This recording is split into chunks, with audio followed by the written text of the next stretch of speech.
O sol sempre nascia com a mesma calma sobre o sertão, como se o mundo inteiro tivesse esquecido que ali também morava a dor, naquele pedaço de terra rachada onde o vento arrastava a poeira e as promessas vivia Helena, a mulher que todos chamavam de a noiva. Era assim que o povo da vila se referia a ela, meio com pena, meio com respeito. Desde que o noivo partira para a guerra, há quase 10 anos, Helena mantinha a mesma rotina silenciosa. Acendia a lamparina ao amanhecer. Regava as poucas flores que resistiam ao calor e esperava.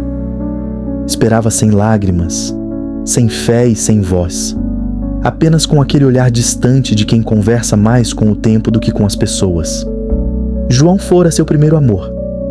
Um homem simples, de mãos calejadas e coração firme, que sonhava com um futuro longe da seca. Quando o governo recrutou os homens da região para a guerra do interior, ele prometeu que voltaria antes da próxima estação.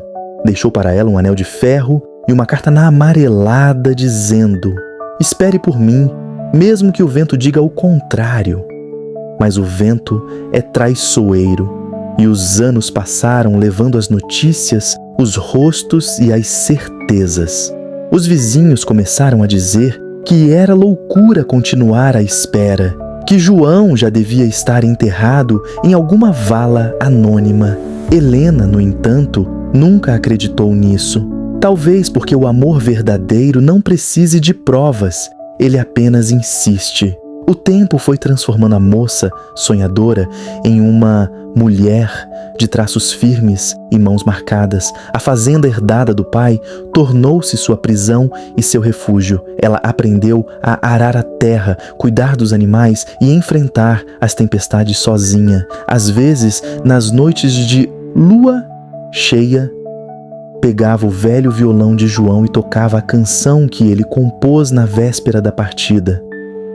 Era uma melodia simples, mas o som parecia atravessar o deserto, como se pudesse alcançá-lo em algum lugar além das serras. Nessas horas, o vento soprava mais forte e ela acreditava que era ele quem respondia. Certa tarde, o silêncio do sertão foi quebrado pelo trote de um cavalo vindo de longe. Helena saiu à varanda, o coração acelerado sem motivo aparente. O homem se aproximava era um forasteiro, alto, magro, o rosto coberto de poeira, mas até o chapéu escondendo o olhar. Pedia abrigo por uma noite. Dizia ter viajado dias sem encontrar alma viva. Helena, acostumada a desconfiar de estranhos, hesitou, mas algo naquele tom de voz a desarmou. Ofereceu comida, água e um canto no celeiro. Quando ele agradeceu, sua voz pareceu atravessar o tempo, acendendo uma lembrança que ela nem sabia que ainda guardava. A luz da lamparina. Enquanto o homem comia em silêncio, Helena observou as cicatrizes nas mãos dele, o modo como segurava o copo, como se cada gesto escondesse um pedaço de dor. E então ele levantou os olhos, e foi como se o mundo parasse de girar. Aquele olhar, o mesmo olhar que ela sonhava todas as noites, mas não podia ser. João estava morto, todos diziam. O homem desviou o rosto, mas a respiração dele tremeu. E antes que ela pudesse falar, ele murmurou, com a voz rouca e cansada: Helena. O nome saiu como uma prece. Ela deixou o prato cair. O som ecoou como um trovão no silêncio da casa.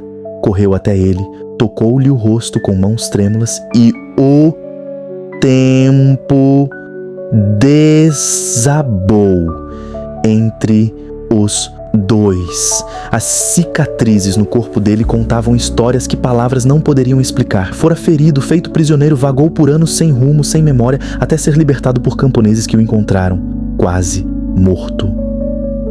O João que voltara não era mais o mesmo. Os olhos dele tinham visto o inferno e voltado com a alma marcada, mas ali diante dela parecia reencontrar a razão de existir. Nos dias seguintes, a vila inteira ficou sabendo. Alguns diziam que era milagre, outros que era castigo. Para Helena, não importava. O reencontro não trouxe paz, mas algo ainda mais profundo: a necessidade de se curar do tempo que os separou. À noite, sentavam juntos à varanda sem falar nada, apenas ouvindo o vento, que antes trazia saudade e agora trazia consolo. João voltara, mas o amor, que um dia foi sonho, agora era sobrevivência.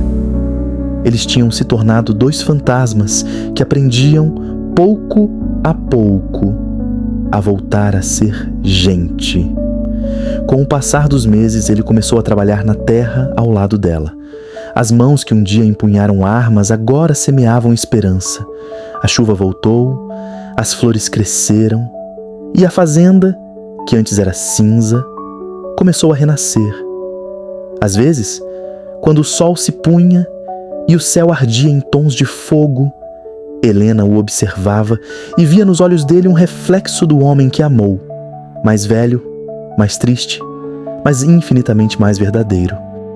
E foi numa dessas tardes em que o sol se derramava preguiçoso sobre o sertão, pintando de ouro cada grão de poeira suspenso no ar, que o destino resolveu cumprir a promessa que parecia esquecida. O vento brincava com o lenço no cabelo de Helena, fazendo-o dançar como se tivesse vida própria, quando João surgiu ao longe, cansado, com o rosto marcado pelo tempo, mas com o mesmo olhar sereno de quem partiu um dia jurando voltar. Ele se aproximou devagar, como quem teme acordar um sonho. Trazia nas mãos, calejadas, o velho anel de ferro, gasto, mas intacto. O mesmo que havia prometido colocar de volta quando a vida lhe permitisse regressar. E sem dizer muito, sem discursos nem lágrimas, apenas pegou a mão dela e, com um gesto simples, devolveu-lhe o anel ao dedo. Depois, olhando nos olhos de Helena, murmurou com a voz embargada: "Agora eu voltei de vez." Naquele instante o tempo pareceu parar. Helena sentiu o coração bater como há muito não batia.